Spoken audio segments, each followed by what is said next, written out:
design impenetrable airport security. This video was made possible by Blue Apron. The first 100 people Sponsored by Blue. at the link in the description will get $50 off their first 2 weeks of Blue Apron. In 2015, a bombshell report came out detailing how the TSA, the agency responsible for airport security in the US, missed 95% of drugs, explosives, weapons, and other prohibited items sent through their scanners in a test.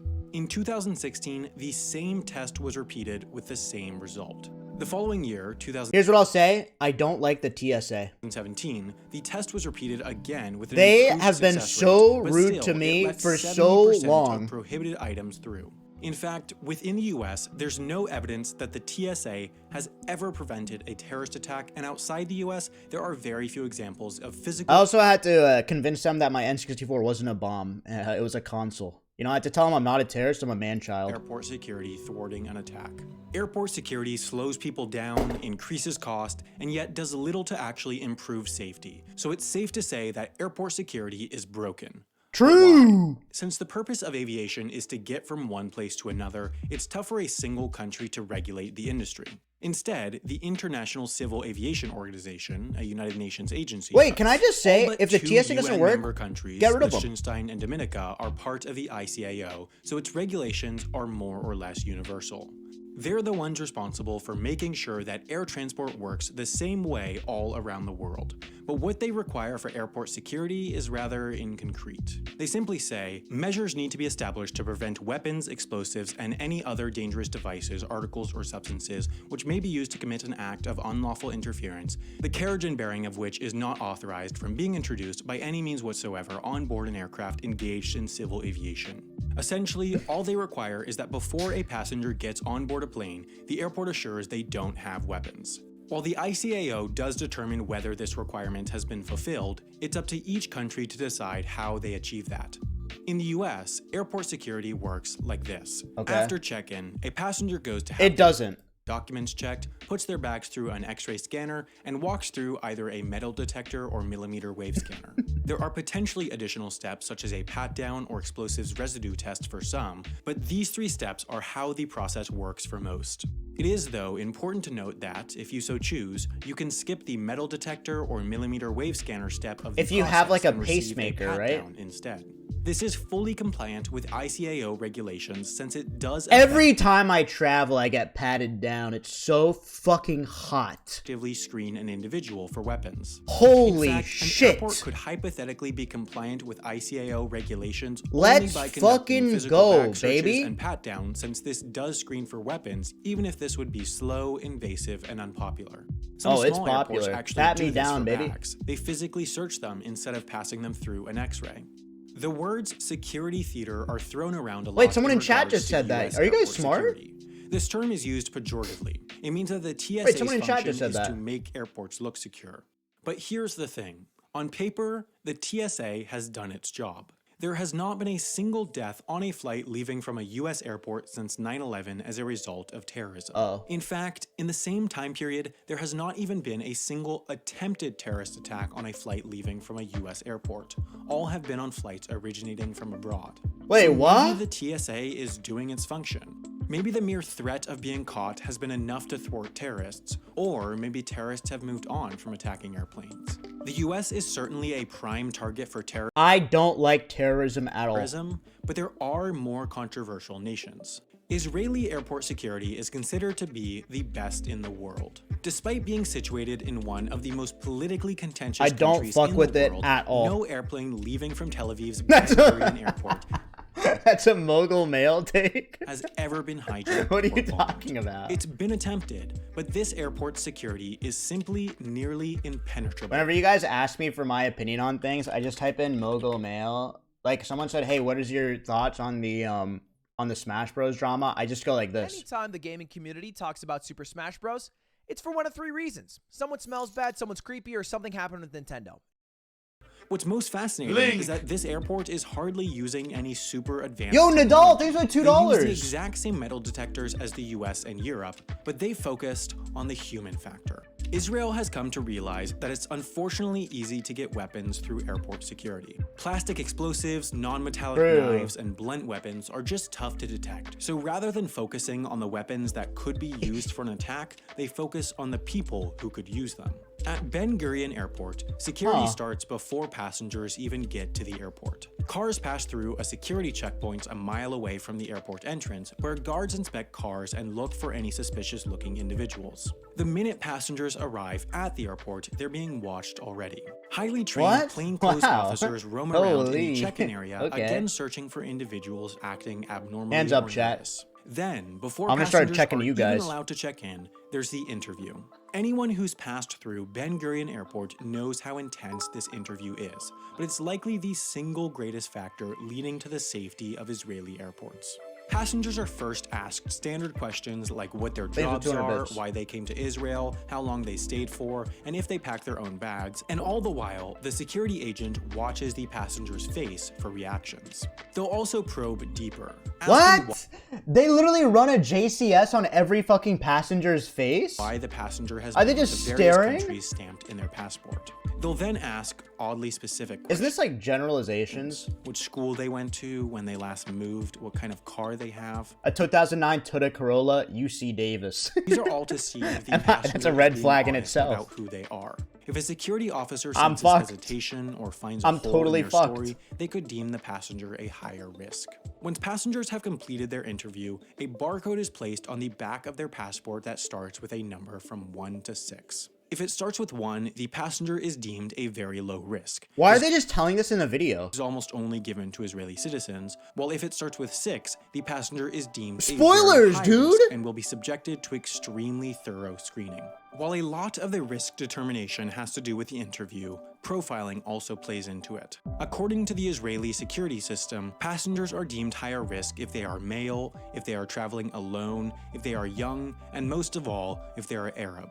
Israel unapologetically uses racial profiling in their risk assessment. I don't like racial profiling at all. Led to international condemnation. Israel, meanwhile, argues that this technique is effective. At all. After all, the country has recently been at war with many of its Arabian neighbors. At the same time, though, it's almost impossible for an Arab traveler to pass through Ben Gurion Airport without getting deemed a number 6 security risk. Western non-Israeli individuals are also generally considered to be a higher security risk, typically receiving a 4 or 5. After the interview, passengers I didn't are know the finally barcodes allowed to mean check in. things. Their check bags are put through a standard X-ray and then are placed in a pressure chamber. The chamber's pressure is lowered to the level of pressurized aircraft, about the equivalent of 6 to 8. What if you're in a TSA thing, chat, and then people open up your logs? The TSA agents open up your logs. How would you explain what you say here away? Altitude Like, do you guys set off any see? explosives designed to trigger Do you guys when see what you cabin type? pressure is lower at cruising You're altitude. fucked, Meanwhile, man. the passenger passes through a standard X-ray or body scanner. This physical They'll screening audit process you. is exactly the same as it would be in North America. You're totally Europe, or fucked. Asia. They just walk through the scanners and grab their bags. Those deemed a higher security risk, above 3 or 4, likely would have their bags manually searched, and then the highest risk individuals, 5 or 6s, are often taken aside for another round of questioning I've been and a questioned. pat-down. The security doesn't even stop when passengers board the plane. Like the US, Israel has a system of air marshals, armed security guards on planes. Is this true?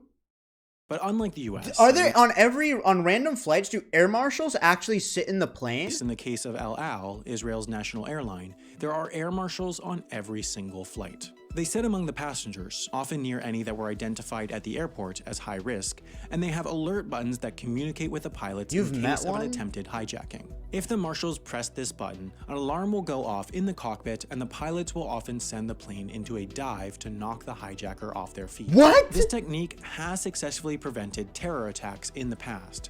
These air marshals secure the plane from the inside, but another system protects the outside. It's happened El Al's planes before? are installed with thermal flares that deploy when a radar detects an incoming missile. Thermal guided missiles will then target the flares Holy instead of the shit. plane. El Al and the other Israeli airlines also stay secure by having security officers at their destination airports. For departing passengers to Israel, they repeat much of the same security process as at My tax dollars go towards flares, not in America, brother. conducting interviews, profiling, and assessing the risk. Let me tell of you, each brother. passenger. At many foreign airports, these agents also physically Taxes screen luggage are before handing it theft. off to regular airport security. El Al, despite being the flag carrier of one of the most controversial nations in the world, had its last and only hijacking in 1968, and even this incident resulted in 0 deaths. It and Ben Gurion Airport are testaments to the fact that truly secure security is theoretically possible. But is it possible worldwide? No. Here's the thing about Tel Aviv's airport.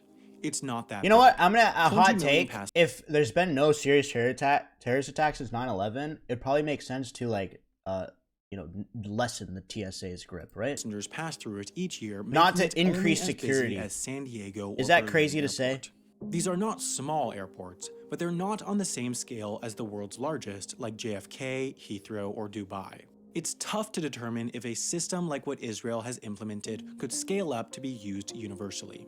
What's sure is that certain elements of the Dubai? Israeli system Nope. would not work. Most countries could not justify a system that relies so heavily on racial profiling. In many countries and US states, practices such as this are simply illegal, but still, airports and countries around the world Yeah, but are here's the thing. It still fucking happens. You can call it illegal or not, but they'll still fucking find, people who are quote-unquote suspicious. It's just not part of the public policy, watching right? Israeli Doesn't security it still methods happen? closely. The US has already implemented a system of security interviews for many Like, you can say international no racial flights to the profiling, US. but racial However, profiling these still are generally happens. conducted by less trained It's just not contract written down. workers.